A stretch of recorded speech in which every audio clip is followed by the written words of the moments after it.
Привет, друзья, это Владимир Милов. Спасибо, что подписались на мой канал. Обязательно сделайте это, если еще не подписывались. Здесь точно будет интересно. Мы обсуждаем здесь разные важные вещи из того, что происходит в России и в окружающем нас мире. И это выпуск программы Why Russia Fails, где мы обсуждаем, почему вот у нас Россия такая бедная и отставшая в развитии от передовых стран мира, и как нам сделать все-таки успешные и процветающие. И сегодня вот у нас такой выпуск глобального, если хотите, масштаба. Вы давно меня просили сделать одну важную вещь, вот буквально чуть ли не ежедневные от своих зрителей получаю в личке просьбы. Скажите, пожалуйста, а сделайте какой-то список книжек, которые вы бы порекомендовали нам прочитать, чтобы лучше понимать самые разные вещи: политику, экономику, социальные отношения. И вот я долго думал о том, как правильно эту тему подать. Я решил сделать для вас специальный выпуск с обзором, на мой взгляд, самых интересных современных книг о том, как сегодня устроен наш мир, которые лучше помогут вам его понять. На самом деле это будет такой теплый, ламповый, ненавязчивый разговор о серьезных и важных глобальных проблемах, которые вот как раз анализируются в целом ряде книжек, которые я точно знаю, что многие из вас не читали и совершенно зря. Это не будет какая-то такая, знаете, академическая библиотека, там точно не будет учебника по экономике от Самуэльсона или всякого прочего Шумпетера и так далее. Все это, конечно, очень достойные книги, но это все вы сможете, в принципе, найти в любом списке литературы к какому-то элементарному современному учебному курсу. А вот книги, о которых я вам хотел сегодня рассказать, они немножко о другом. Во-первых, это все довольно современные книги. Самые ранние из них написаны в середине 90-х годов. В основном это книги из нулевых. И это книги, которые, в принципе, помогают лучше понять, как устроен и работает современный мир. Я чувствую, что в России, вот одна из причин, почему мы такие бедные и неуспешные, в России не очень хорошо это себе представляют. Мы по понятным причинам слишком долго были сосредоточены сами на себе, никак не можем выбраться из клубка своих собственных проблем и нашей трудной и тяжелой истории. В это время вокруг нас развивается и бурлит жизнь.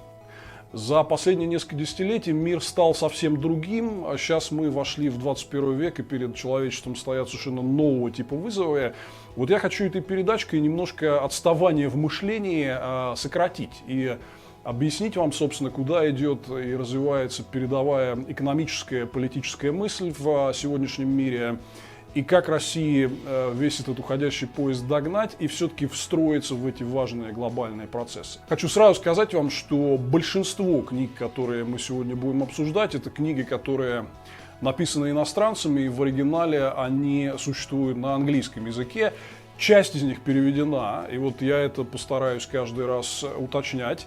Единственное, что, вы знаете, я их, поскольку читал в оригинале, я не могу отвечать за качество этого перевода, поэтому скажу вам простую вещь, которую я не устану повторять. Котятушки мои, учите английский. Это очень важно, потому что когда вы начнете понимать английский язык, говорить на нем, читать на нем, вам откроется просто совершенно другая оптика, другие возможности смотреть на то, что происходит в окружающем нас мире. К сожалению, вот этот русскоязычный домен, он исключительно заужен. И здесь многие, в том числе вот передовые образцы современной мысли, к сожалению, не представлены. Кстати, это вот такой еще важный обучающий момент. Мы здесь на нашем канале выпускали целую большую передачу с моими рекомендациями о том, как быстро и безболезненно и с удовольствием в охотку выучить английский. Пересмотрите ее, или если вы еще не видели, то посмотрите обязательно заново. Но вот одна из вещей, которую я хотел дополнить в связи с тем, что мы обсуждаем книги, это то, что очень хороший способ – это прочитать какую-то книгу, допустим, в русском переводе, а потом уже, понимая, о чем речь, читать оригинал. Ничего страшного, во-первых, повторение мать учения, какие-то мысли усвоятся лучше, а во-вторых, это штука, которая снимает дополнительно психологический барьер. Вот так вы чувствуете себя там зайчонком, заблудившимся в лесу, который вообще не понимает контекст и продирается через вот это что-то сложное, иноязычное и непонятное, да? А здесь вы будете уже понимать, о чем речь, и какие-то слова, фразы, обороты будут восприниматься гораздо более понятными и близкими. Поэтому нет ничего страшного, вот какие-то из этих книжек, которые я буду называть, прочитать сначала на русском, но я все-таки рекомендовал бы вам обязательно перейти к оригиналу и добить тоже и его. И еще такой важный дисклеймер. Мы здесь будем обсуждать в том числе книги, которые посвящены нашей стране, России. Большинство из них на самом деле написаны иностранцами. И вот сразу, чтобы вам не показалось это странным, я хочу объяснить, почему это так. Все дело в том, что в России, к сожалению, есть большая проблема. У нас, в принципе, нет серьезной школы такого глобалистского мышления.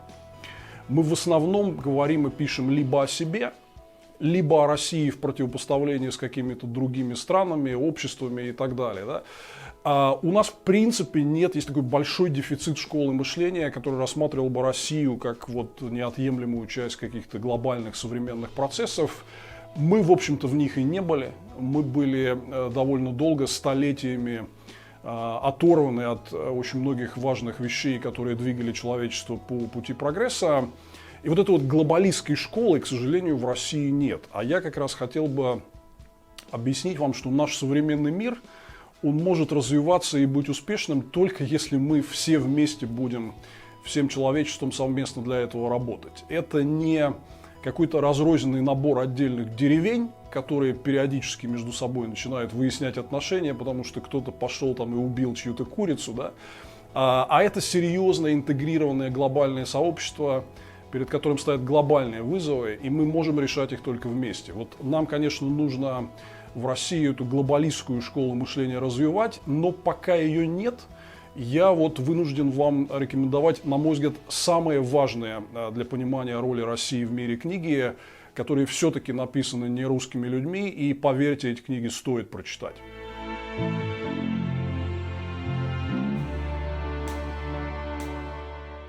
И начнем мы с вами с экономики, не только потому, что это очень близкий мне предмет. Вы знаете, что я веду, наверное, самую популярную в российском ютубе передачу об экономике «Где деньги» на канале Навальный Лайв, но и все-таки потому, что во многом именно от экономических отношений строится конструкция современного мира и, по крайней мере, тех развитых и успешных стран, с которым стоит брать пример. И здесь я порекомендовал бы вам нескольких авторов, которые, на мой взгляд, обладают таким самым передовым взглядом на экономические отношения и то, как они переплетаются с отношениями социальными и с политикой. Прежде всего, конечно же, многие мои зрители знают, я фактически много лет рекомендую эту книжку как современную политэкономическую библию. А почему одни страны богатые, а другие бедные, это Дарна Джемоглу и Джеймс Робинсон. Собственно, наша программа Why Russia Fails получила свое название в отсылке к этой книге. И Аджемоглу и Робинсон «Почему одни страны богатые, другие бедные» – это лучшая книга, которая объясняет связь в современном мире между политическими институтами и экономическим успехом.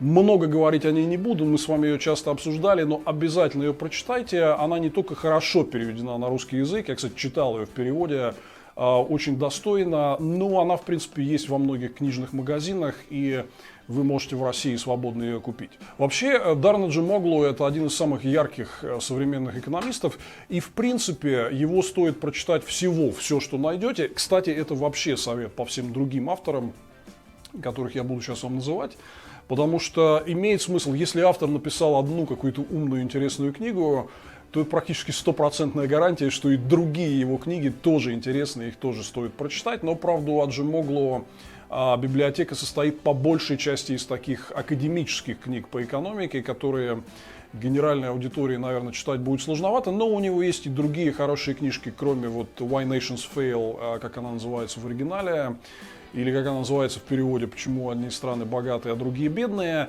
Так что ищите другие книжки Дарна Аджемоглу, но Why Nations Fail, безусловно, это рекомендация номер один. И следующий экономист, на которого я вас призвал бы обратить очень серьезное внимание, это нобелевский лауреат Пол Кругман, представитель такой неокейнсианской экономической школы, который, в общем, говорит, что свободный рынок – это хорошо, но у рынка есть провалы, и это задача политических институтов, задача государств, правительств помогать эти провалы исправлять. Пол Кругман – это сегодня один из самых авторитетных и цитируемых мейнстримных экономистов, который говорит о том, что, в принципе, экономические отношения устроены чуть сложнее, чем эта либертарианская сказка от Эйн Рэнд, что дали тебе в руки удочку и ничего не знаем, дальше выживай как хочешь. Да?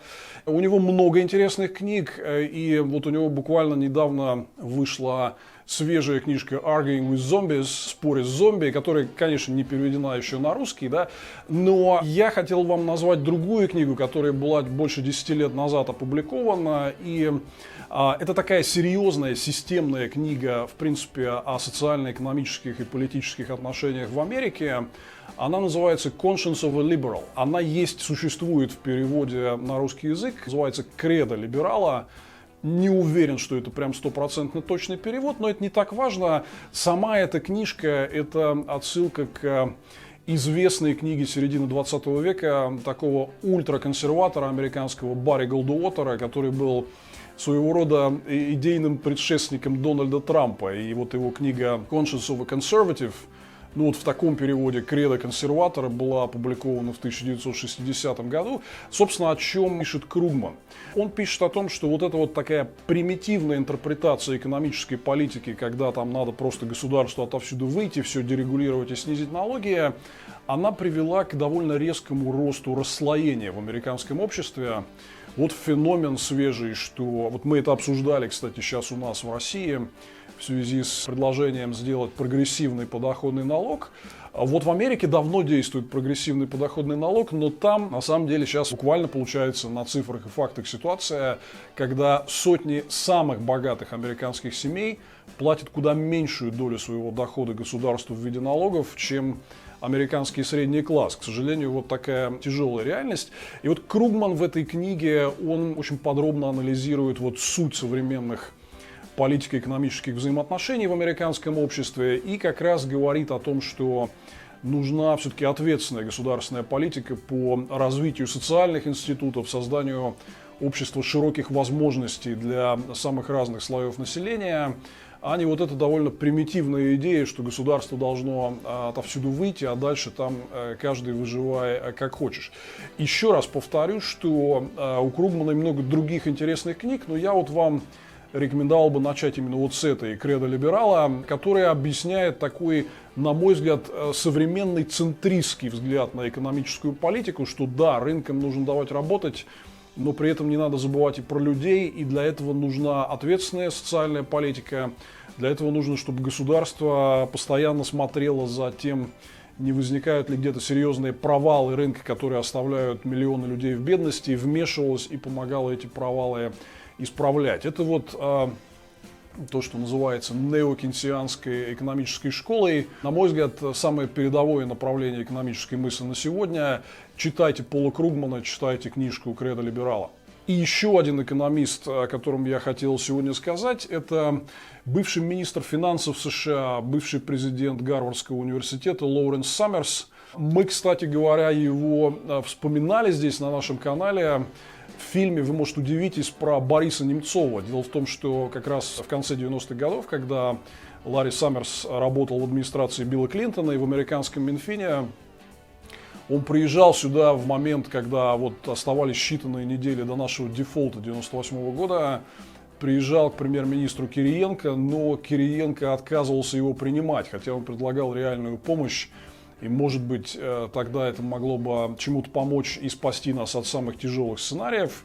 Но Кириенко снобистски подошел к этому делу, что какой-то чиновник из Минфина, а я тут целый премьер. Вот Борис Немцов очень возмущался этой историей. Но на самом деле Ларри Саммерс был очень успешным главой американского Минфина в конце 90-х. Я помню, когда мы тогда обменивали вот эти физические баксы, там стояла его подпись как главы Трежери.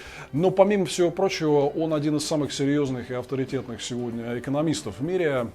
И тоже считается представителем вот этой школы мышления неокейнсианской экономики. У него много интересных книг, как я уже говорил, вот гуглите весь список.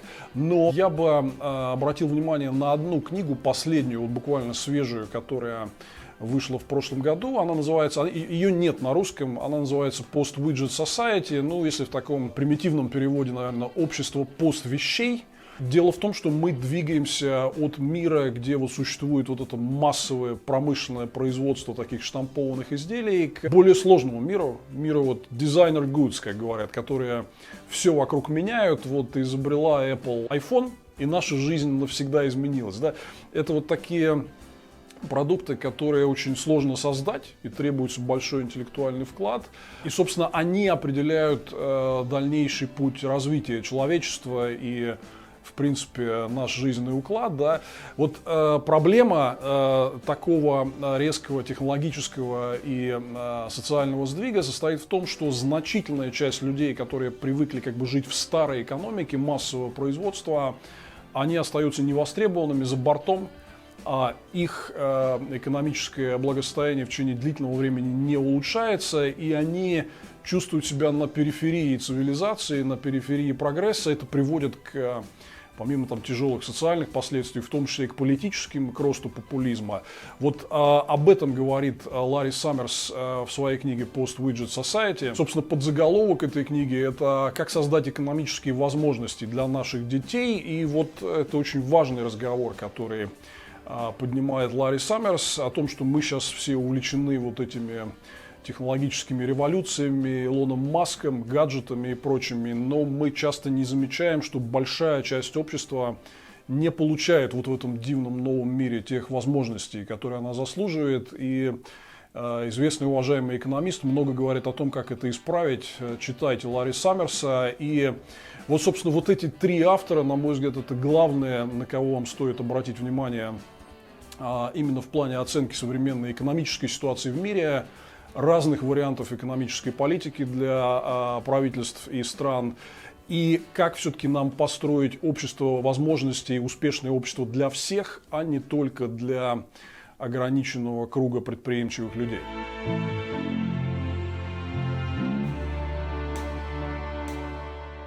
И дальше мы переходим от экономики к социальной психологии и к важным социальным процессам в обществе. Следующий автор, о котором я хотел поговорить, он не экономист, он даже вообще не ученый, он публицист, и зовут его Малькольм Гладуэлл.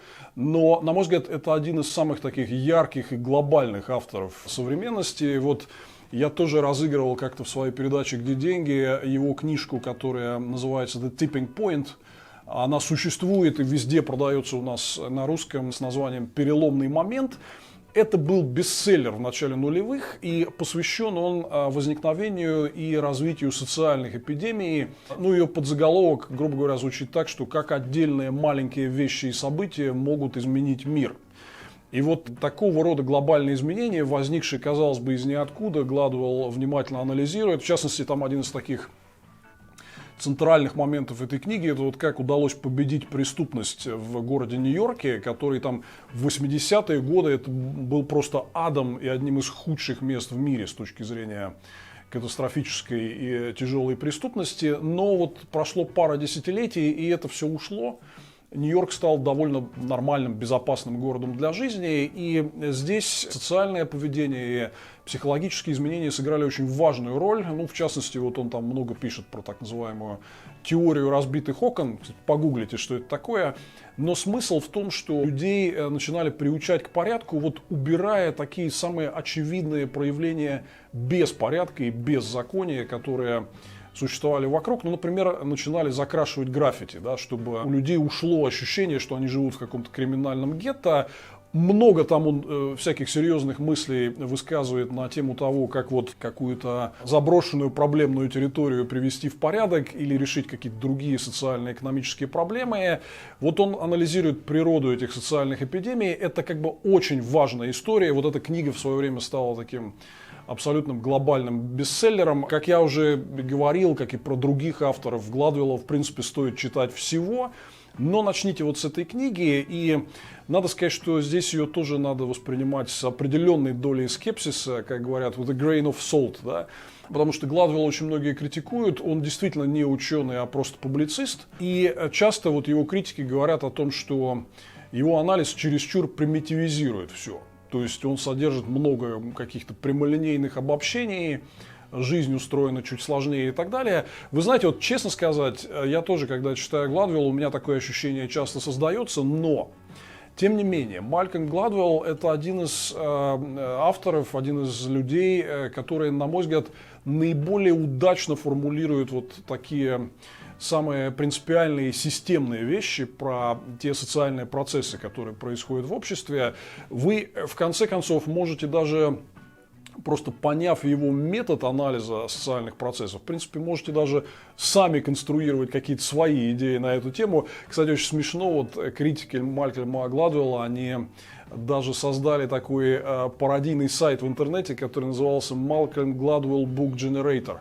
То есть автоматический генератор книжек Малькольма Гладуэлла, когда вы какую-то мысль там задавали, вот как в мясорубку, и на выходе, значит, что-то получалось. По-моему, сейчас этот сайт уже не действует, но это было довольно забавно. Да, конечно, некоторая склонность к упрощениям у публициста – это неотъемлемая штука, но, тем не менее, вот еще раз, как аналитик социальных процессов, Гладуэлл в сегодняшнем мире, на мой взгляд, один из самых лучших, и его обязательно стоит читать.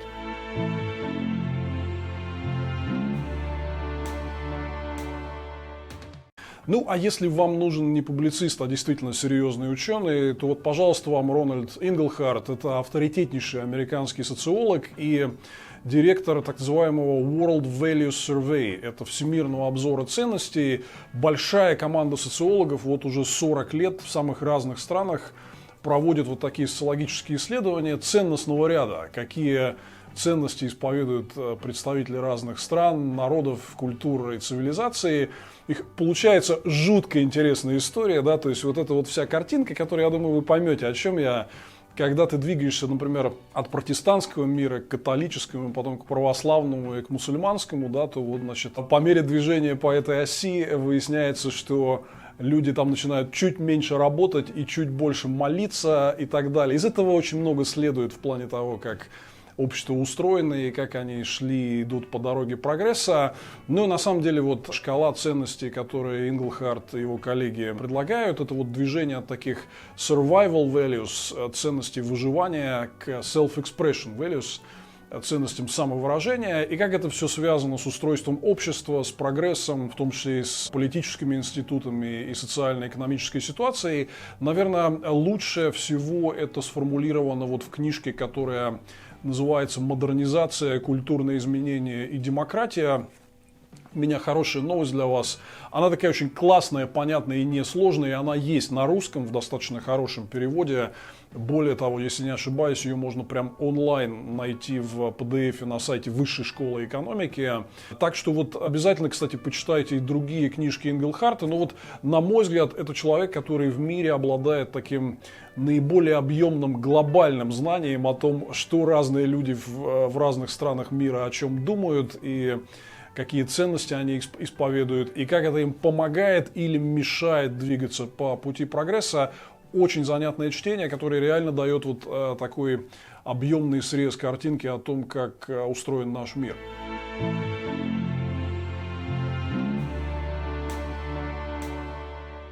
И вот о нашем большом, огромном мире, конечно, мы не можем не поговорить о таком феноменальном процессе нашего времени, как глобализация. Никто лучше об этом вам не расскажет, как Мартин Вулф. Мартин Вулф – это, ну, вообще, честно говоря, на мой взгляд, один из самых умных людей в современном мире. Он колумнист и даже ассоциированный издатель газеты Financial Times, один из главных экономических публицистов мира. Но, конечно, пишет он не только об экономике, о политике, о многих важных глобальных вещах. Мартин Вулф, кстати, очень много внимания посвящает России. Он не только был тем человеком, который... Помните, когда как-то несколько лет назад Путин наехал на либеральную идею и сказал, что типа либерализм в мире умер? Так вот, на мой взгляд, лучший ответ ему как раз тогда дал Мартин Вулф, который написал текст и вот сделал такой ролик, где прямо объяснил, что страны, которые обеспечивают своим жителям свободу, они же в целом наиболее успешные, и что свобода и успех идут рука об руку. А это цитата из Мартина Вулфа. Ну и в целом, вы знаете, я помню его совершенно потрясающую колонку, которую он написал в феврале или марте 2008 года, перед тем, как Путин формально передал президентское кресло Медведеву на короткое время. Да? Так вот, в принципе, тогда еще в России не начался огромный экономический кризис, который продолжается уже больше 10 лет. Да? Тогда вот были эти первые 8 лет Путина, когда у нас был бурный экономический рост, и считалось, что это вот такая успешная авторитарная модель. То есть было принято путинизм, в принципе, и в России, и в мире хвалить. И вот Мартин Вулф тогда был одним из очень трезвых и убежденных голосов, который сказал: слушайте, в России при Путине формируется, я цитирую, протофашистское государство, которое еще принесет огромное количество горя и проблем и окружающему миру, и самое главное, его собственным гражданам. Но вот Мартин Вулф, вообще гуглите все, что он говорит и пишет. Это, еще раз подчеркну, что, по-моему, это один из умнейших людей в современном мире. Но вот книга, которую я хотел бы вам порекомендовать, она как раз посвящена глобализации. Она называется «Why Globalization Works». Почему глобализация работает. И вы можете от самых разных антиглобалистов по разным поводам, кто-то хочет построить какой-то очередной коммунистический рай, кто-то либертарианский рай, кто-то хочет выгнать всех мигрантов. И по самым разным поводам мы видим критику процессов глобализации во всем мире. Да? Так вот, Мартин Вулф в этой книге блестяще разбирает все эти мифы о том, почему якобы глобализация такая плохая и ужасная, и объясняет, что на самом деле все это неправда, и глобализация выгодна всем. Я вот еще раз покажу график, который мы очень любим показывать, вот как очень резко снизилась бедность в мире. Это вот число людей, которые живут меньше, чем на $2 в день. В начале 80-х годов их была почти половина человечества, сейчас меньше 10%. И, конечно, это прежде всего связано с глобализацией, снижением торговых экономических барьеров, экономической свободой и возможностями для предпринимательства. То есть глобализация действительно работает, как говорит нам Мартин Вулф. К сожалению, проблема. Эта книга не переведена на русский. Я, кстати говоря, поискал и увидел, что, по крайней мере, вот по моим представлениям, ничего из Мартина Вулфа не переведено на русский язык. Это, конечно, полная катастрофа. Это невероятное упущение вообще для нашей страны. Это вот одна из причин того, что Россия, в том числе и в интеллектуальном плане, отстает от быстро развивающегося мира. То, что такие грамотные, умные люди, в общем-то, не имеют доступа к русскоязычной аудитории, потому что у нас ничего из того, что они написали, не переводят. Но вот это еще один стимул, дорогие мои, для вас учить английский. Реально классная, стоящая книга, как и другие произведения Мартина Вулфа. Очень-очень сильно вам рекомендую этого автора.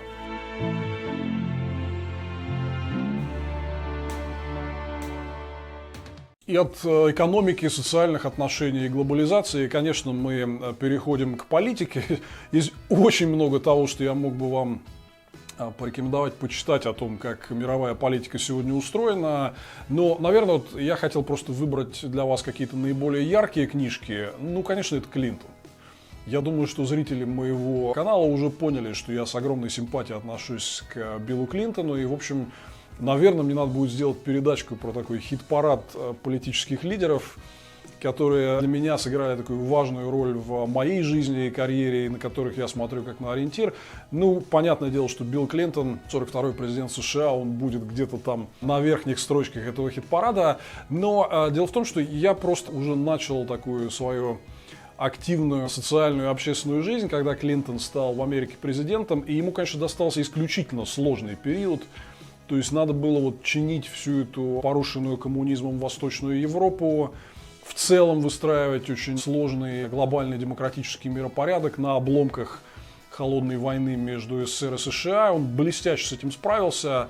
Он очень со многим справился и в американской политике и стал, на мой взгляд, в принципе, таким международным эталоном современного политика-центриста. Вот как раз то, о чем мы говорили про Пола Кругмана и про неокейнсианцев, что когда вы делаете ставку только на то, что рыночек все сам порешает и расставит по местам, у вас возникают огромные провалы, огромная часть общества оказывается отключенной от экономического развития и прогресса, поэтому нужна более сбалансированная центристская политика, которая обеспечивает участие государства в развитии социальных институтов и которая дает гораздо большему числу людей возможности.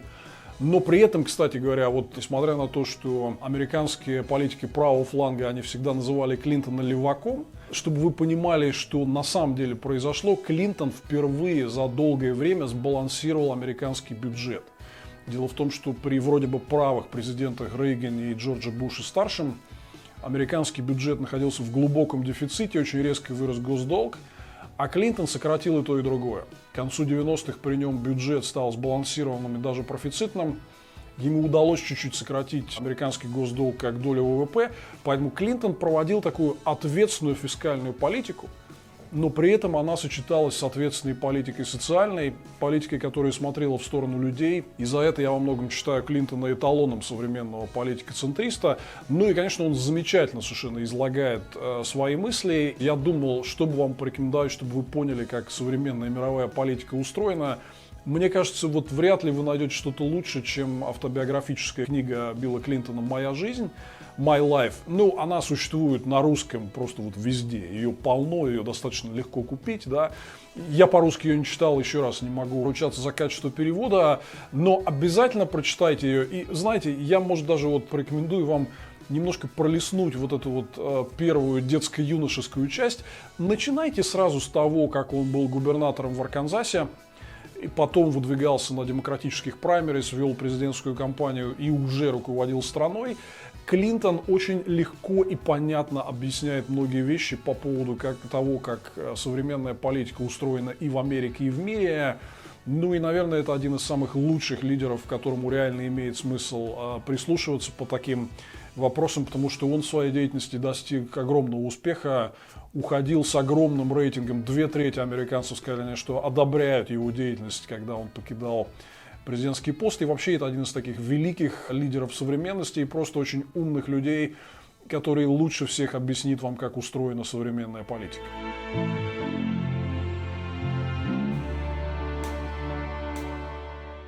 И мы переходим к России. Вот это тот самый случай, когда, на мой взгляд, лучшая книжка о России написана не русским. Она написана как раз британским ученым Орландо Фаджес, британский историк, который, кстати говоря, во многом, в основном, значительная часть его трудов посвящена России. Он на нашей стране специализируется. И книжка, которая это абсолютнейший must-read, кстати говоря, вот насколько я понимаю, она, к сожалению, не переведена на русский. Но это книга, которую просто должен прочитать каждый. Книга называется «Трагедия народов. История русской революции с 1891 по 1924 годы». Почему это очень важно почитать эту книгу? Потому что, вы знаете, вот когда мы анализируем русскую историю, а из исторических корней очень многое, в принципе, можно понять о том, почему вот у нас все так фигово сложилось, как сложилось. История дает важные ключики к пониманию этого.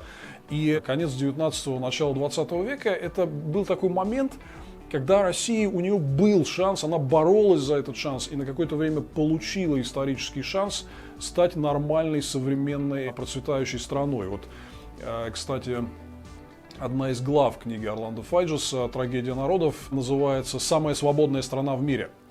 И это было посвящено как раз вот периоду после февральской революции 1917 года. Но вообще Фаджес пишет с огромной любовью к России. Кстати, один из важных выводов из этой книжки вот то, что вам рассказывают, что там люди в странах Запада как-то презирают Россию, не любят Россию, прохладно к ней относятся. Когда вы читаете британского историка Орландо Фаджеса, вы, конечно, понимаете, что это не так. Эта книга написана с огромной любовью и сопереживанием к нашей стране. Мне кажется, здесь супер важным еще вот что вы понимаете вот реалистичность написанного, когда сопоставляете то, о чем Фаджес пишет, с событиями сегодняшнего дня. Все дело в том, что вот эта вот фракционная межпартийная борьба, вот эта вот борьба интеллигенции с деспотическим монархическим режимом, вот это вот желание правящей диктатуры эксплуатировать всякие консервативные инстинкты в обществе для того, чтобы сохранять власть. Это настолько все похоже на сегодняшний день. Если вы прочитаете эту книгу, вы будете этим шокированы. Знаете, я могу вспомнить такой очень-очень смешной эпизод на эту тему, когда мы несколько лет назад создавали вместе партию «Парнас» вместе с Борисом Немцовым и коллегами, то у нас была первая пресс-конференция, где мы вот партию учредили и презентовали ее. И нам один из журналистов подарил оригинал политической программы партии кадетов, конституционных демократов, которая вот как раз существовала в начале 20 века в царской России. Это партия, которая боролась за построение в России современного демократического либерального общества. И мы сидим такие вот на пресс-конференции, лидеры партии, и начинаем, пока нам задают вопросы, и мы там отвечаем, мы начинаем эту книжку рассматривать. Это 1900 какой-то вот год, да, там, я не знаю, 5-й, 7-й и так далее.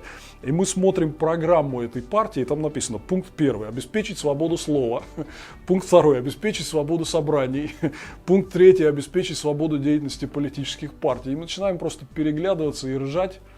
Понимаем, что за 100 лет, в общем, не так много изменилось в нашей стране, да. Но вот эта вот книга Орландо Файджеса, она вроде как написана там столетней историей, да, но тем не менее она очень важна для понимания того, почему вот Россия находится в том тупике, в котором она в итоге находится. И там очень четко и выпукло описана вот эта борьба разных сил, диктатура, которая ради своих целей пытается держать общество под контролем и сдерживает развитие. Кстати говоря, об этом много было и в книги Даррена Аджемоглу и Джеймса Робинсона «Почему одни страны богатые, а другие бедные». Там есть большие блоки именно про царскую Россию, которая предметно, к сожалению, сдерживала развитие нашей страны.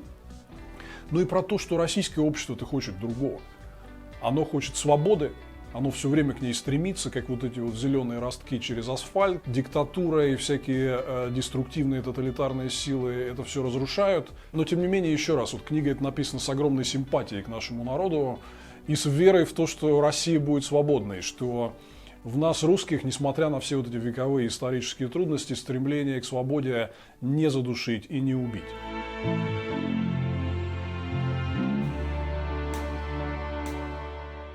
Ну и следующая важная книга о России, которая написана иностранными авторами, это вот пресловутое «Сибирское проклятие». Она есть в русском переводе и называется немножко по-другому. Мы о ней говорили в нашей самой первой передаче «Why Russia Fails», где я разоблачал там разные детерминистские мифы. И вот у нас многие сторонники диктатуры, они любят объяснять, что якобы нужен порядок, потому что в России очень холодно, и из-за плохого климата мы не можем быть свободной демократической страной. У нас была целая передача, где мы этот миф разоблачали, но на самом деле вот я во многом этот разговор построил, в том числе на отсылках к книжке «Сибирское проклятие», которую написали американские исследователи Клиффорд Гэдди и Фиона Хилл. Я их обеих очень хорошо знаю. Они, когда писали эту книгу, работали в таком одном из главных исследовательских центров в Брукингсе. Я в Брукингсе много раз выступал, как раз Клифф Гэдди всегда традиционно меня представлял там на всех этих наших семинарах и событиях. А Фиона Хилл – это вообще совершенно замечательная женщина. Она, кроме того, что один из лучших специалистов по России в западном мире, вот она недавно работала пару лет в Совете национальной безопасности США, в администрации Трампа, как раз с руководителем Russia Desk, то есть отдела, который в Совете национальной безопасности американском курирует Россию. И она помогала хоть как-то вот эту вот абсолютно непредсказуемую политику Трампа удерживать в некоем правильном русле. Она после того, как ушла, на самом деле дала совершенно потрясающие показания в Конгрессе.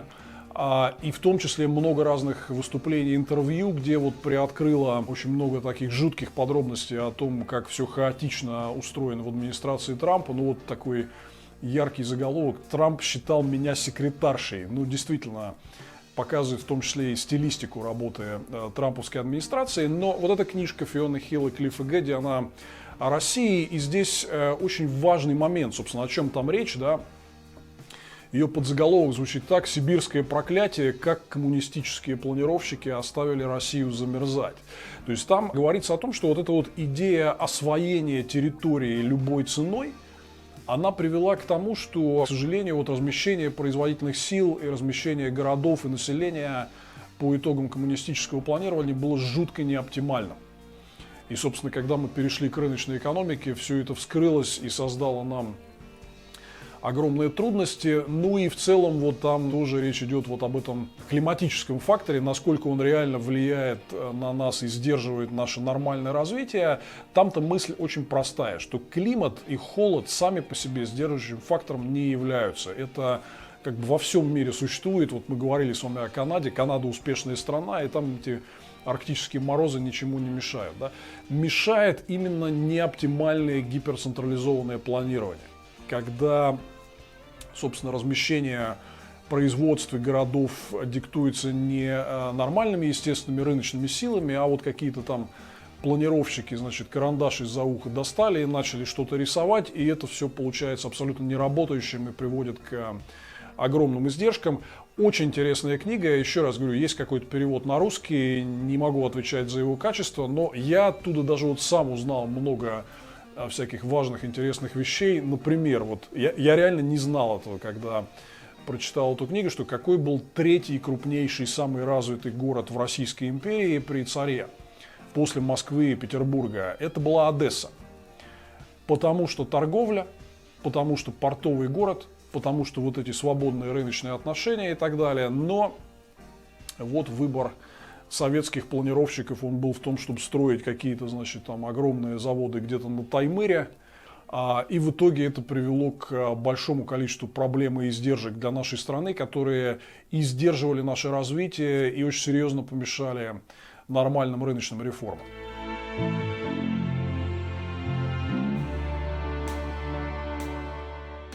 Ну и вот о реформах. Вот как раз наконец-то я вам порекомендую российского автора, которого вообще стоит читать всего. Это Егор Гайдар. Вообще Егор Гайдар — это такой очень уникальный человек для нашей страны. Ну, для начала он просто подарил нам еду.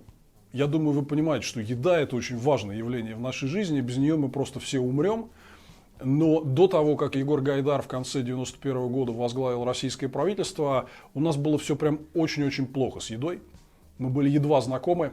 Нам приходилось проходить через огромные трудности, чтобы ее доставать. И, откровенно говоря, вы знаете, после всех этих лет, после моей собственной работы в правительстве, я 6 лет работал в российском правительстве и был знаком со всякими вот этими такими напыщенными советскими дядьками, которые руководили нашей страной раньше при коммунистическом режиме.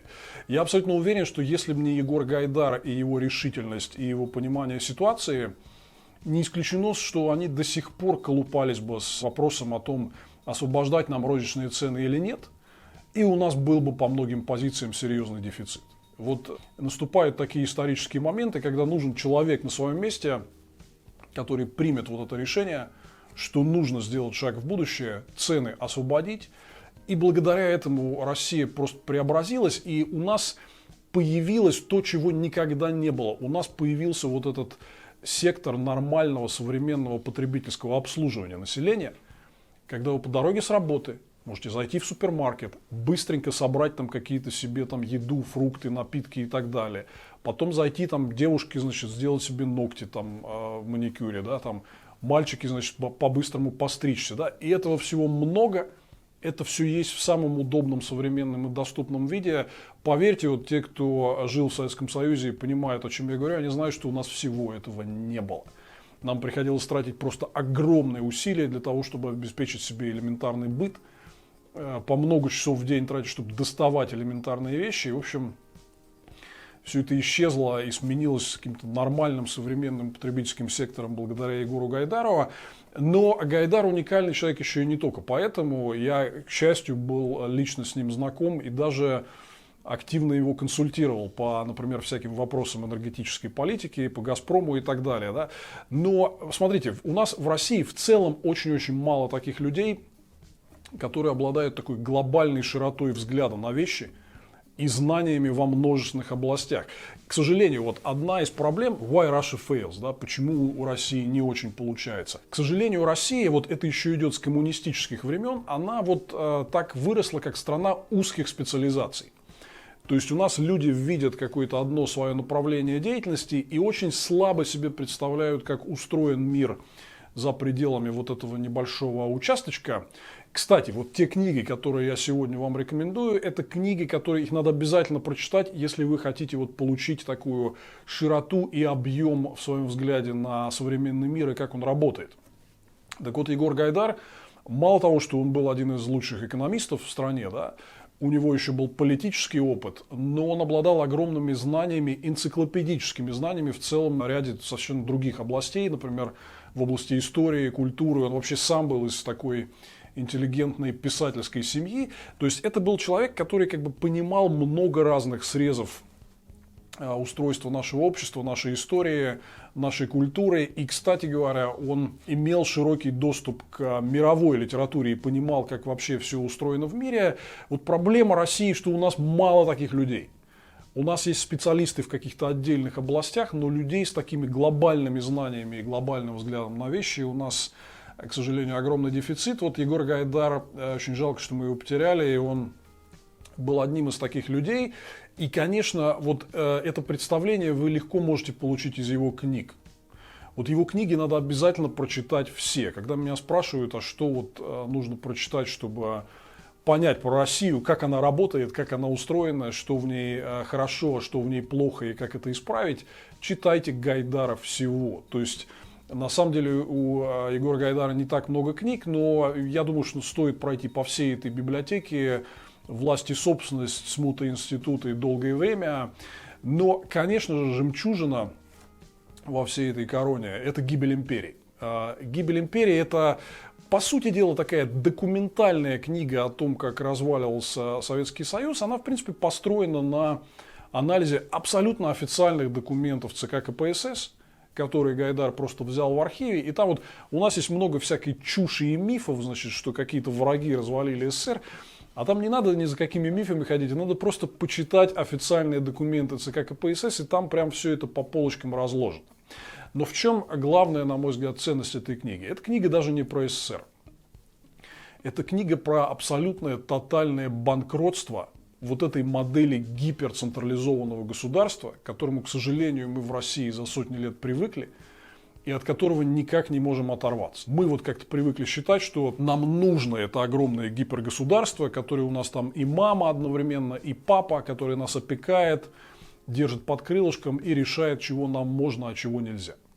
Вот Гайдар в своей книге «Гибель империи» просто блестяще показывает, насколько сама эта идея обанкротилась, что вот некоторые люди думали, что их понимание, знания и профессиональный опыт, они сильнее естественных рыночных, социальных, экономических сил. Они ошиблись. Они должны были обязательно куда-то завести нас не туда. И вот они завели нас не туда, при том, что у СССР были на самом деле возможности для того, чтобы продолжать поддерживать себя, как-то оставаться на плаву, проводить реформы. Но вот еще раз, вот это обратная сторона вот этой совершенно неэффективной модели гиперцентрализованного государства, когда оно получает абсолютную власть над людьми, оно решает, что оно умнее всех. Умнее естественных экономических, социальных процессов. И все это начинает банкротиться просто на глазах.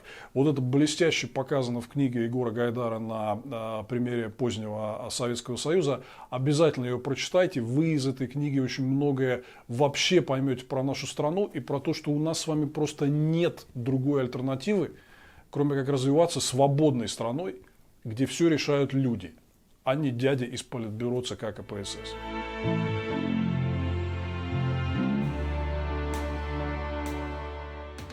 Ну и вот несколько последних книжек, которые я хотел вам порекомендовать, они о современной России, о путинской России. И, кстати говоря, не только о России, если забежать чуть вперед. Вот, знаете, мы в последнее время очень много всего слышим о том, что, как Путин говорит, Россия – это особая цивилизация.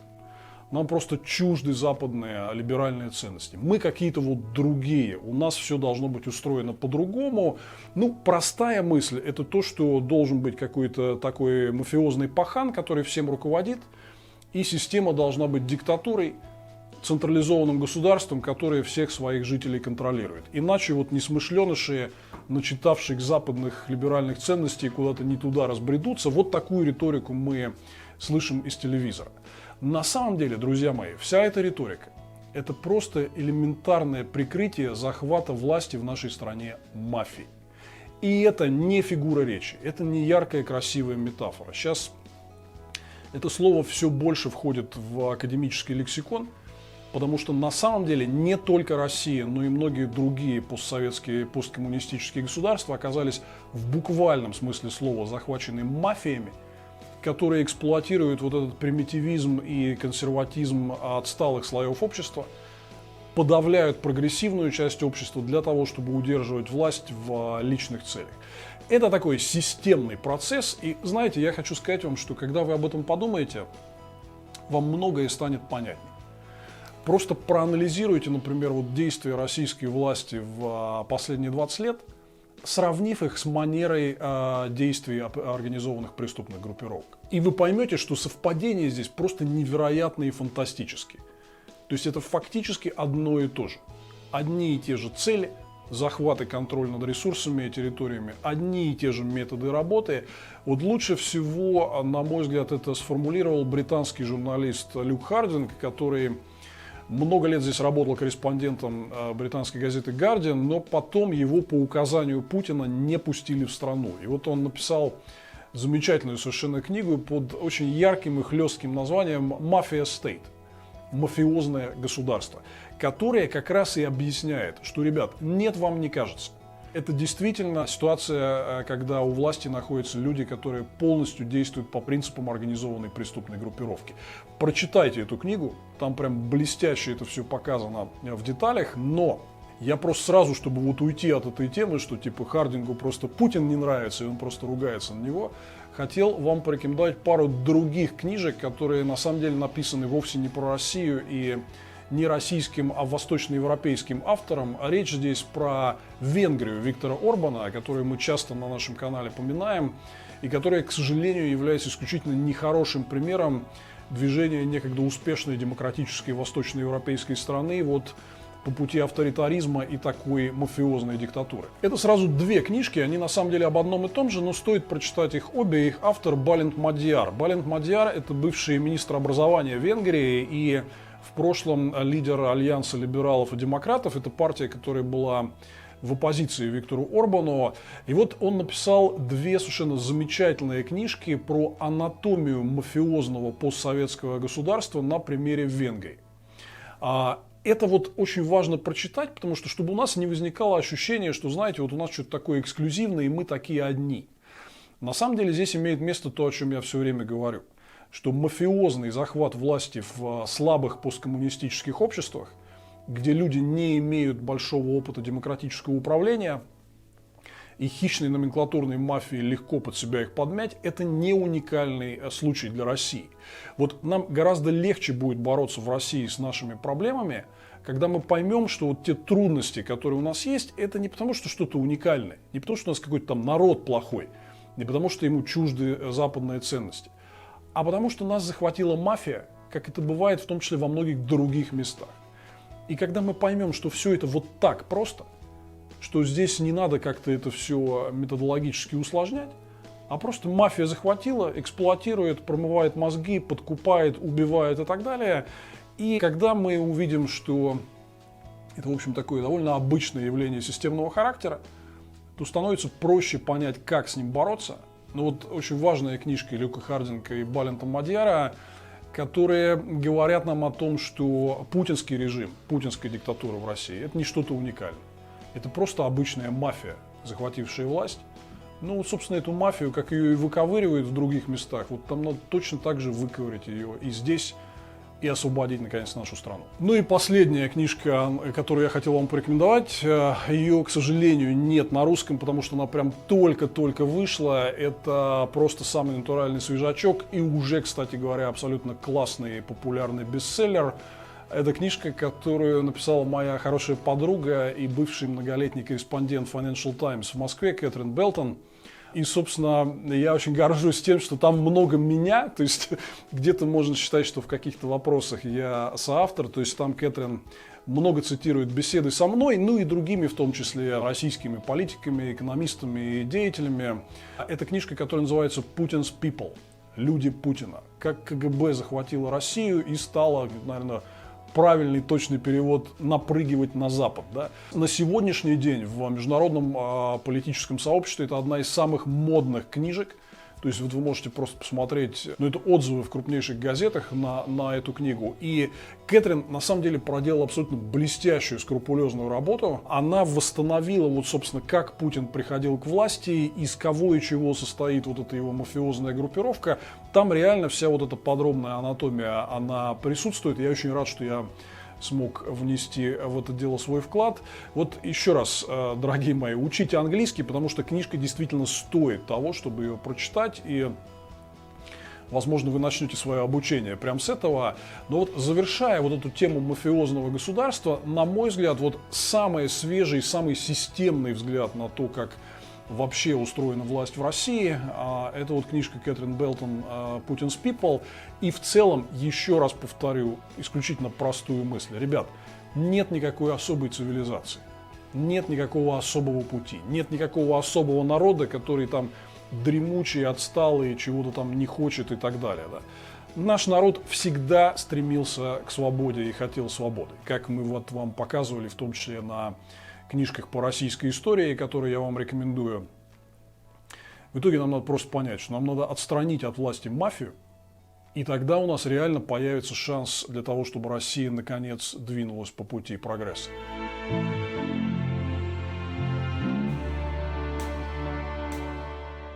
Итак, друзья, это вот была такая небольшая мини-библиотека от Владимира Милова. Я специально решил вас не перегружать какими-то длинными списками книг. И еще раз подчеркну, что не думаю, что правильно будет забивать вам голову сейчас академической классикой. Академическую классику тоже на досуге надо прочитать. Но книжки, о которых я вам сейчас рассказывал, я постарался сделать такую подборку, чтобы, во-первых, они были свежими и интересными. Это книжки о современном мире. Многое из того, о чем там идет речь, будет вам понятно. Они написаны практически все очень простым, понятным языком. Там нет какого-то излишнего, ненужного академизма. Это понятно самой широкой аудитории. И самое главное, эти книжки уводят вас от каких-то примитивных, простых рецептов. Они объясняют вам, что мир сложный, что нам нужно учиться для того, чтобы действительно развиваться, чтобы для всех жизнь становилась лучше, и мы двигались по пути прогресса. Для этого надо постигать всю сложность отношений в современном мире с огромным количеством стран, народов, с очень сложными там, экономическими, социальными, культурными взаимоотношениями и так далее. Да? Вот эту всю сложность связей надо понимать. Надо создавать себе такое объемное видение и уходить от примитивизма, популизма и попыток решать все наскоком. Вот книжки, которые я порекомендовал вам, они, в общем, об этом. Надеюсь, что они помогут вам сформировать более внятное, четкое, комплексное представление о современном мире. Ну и главное, вообще все это вот не про глобализацию, это не про историю, это не про какие-то там международные политические, экономические отношения. Во многом все это напрямую касается нашей России. Когда вы прочитаете все эти вещи, я думаю, что вам станет гораздо понятнее, почему те или иные процессы в нашей стране происходили так, а не иначе, где мы отстали от остального мира, почему мы находимся на периферии и как нам это отставание сократить. Какую политику проводить, политику нормальных добрососедских отношений с окружающим миром, экономической торговой открытости, политику свободы, дать возможность гражданам реализовывать свои таланты и проявлять инициативу. Не сдерживать их вот этим вот постоянным навесом опутывающего их со всех сторон централизованного государства. Вот этот набор, еще раз, это непростые вещи. Многим странам очень сложно давался этот путь, и они сломали по дороге много копий. Да? Но другой дороги нет. Мы должны интегрироваться в глобальный мир, мы должны быть свободной страной, которая дает возможности всем своим гражданам. И вот, собственно, те книги, которые я вам сегодня попытался порекомендовать, они содержат набор очень важных идей, которые годятся для всего мира, но и годится, конечно же, для России, для того, чтобы все-таки попытаться сделать нашу страну успешной и вырвать ее из лап мафии.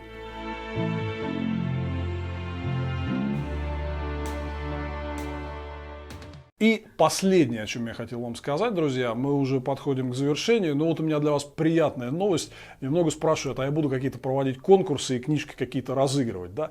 Вот мы сейчас одну такую штуку с вами сделаем. Дело в том, что мы с моими друзьями, европейскими аналитиками, вот буквально в конце прошлого года, в начале этого она была издана, подготовили такой докладик о России и о нашей стране. Russian Economy Prospects for Putin 4.0. Перспективы нового путинского срока, то есть, грубо говоря, Россия 2030, какие сценарии, что нас ждет и по самым различным направлениям. Например, я про себя хочу сказать, здесь есть моя глава в этой книжке, да. Это вот как в том старом анекдоте про Накаркала, да. Я буквально в конце прошлого года написал о том, что очень реалистичный сценарий для России, что скоро обвалятся сырьевые цены к чертовой матери, и мы больше не сможем получать сверхдоходов от нефти и газа. Я не предполагал, что это будет так быстро, но вот здесь в том числе есть и моя глава, которая описывает последствия всего этого дела. И вообще там много всего интересного, не только европейские, но и российские эксперты, например, Александр Гольц и Дмитрий Орешкин. Вот у меня есть два экземпляра этой книжки. Они, к сожалению, вот для тех, кто не знает английский, только на английском языке. Ну, она так издавалась и изначально писалась на английском, да. Но еще один повод для вас. Кстати говоря, здесь все тоже написано достаточно простым языком. Английский вот можно учить в том числе и по таким вот сборничкам. Поэтому вы можете эту книжку выиграть. Причем даже не один, а 2 раза. И давайте мы с вами сделаем вот что. Вы сможете задавать мне вопросы. Один лучший вопрос по международной политике. Вот формулируйте как хотите, но это должен быть какой-то интересный, креативный вопрос, который я обязательно освещу в одном из своих эфиров «Обнимашек с диктаторами». А второй вопрос, который будет иметь вот прямое отношение к вот этой нашей программе Why Russia Fails, это вопрос о каких-то важных реформах, которые надо делать в России. Что-то такое не совсем лежащее на поверхности, а что-то очень интересное, с хитрой развилкой, где может быть и не быть однозначного ответа. Вот каждый из победителей конкурсов по этим 2 вопросам получит от меня вот такую интересную книжку про перспективу России в ближайшем будущем с моим автографом. Вопросы надо будет задавать в комментариях к видео в YouTube. Не надо писать мне на почту или куда-то еще, чтобы нас не запутать, потому что ребята будут мониторить это все.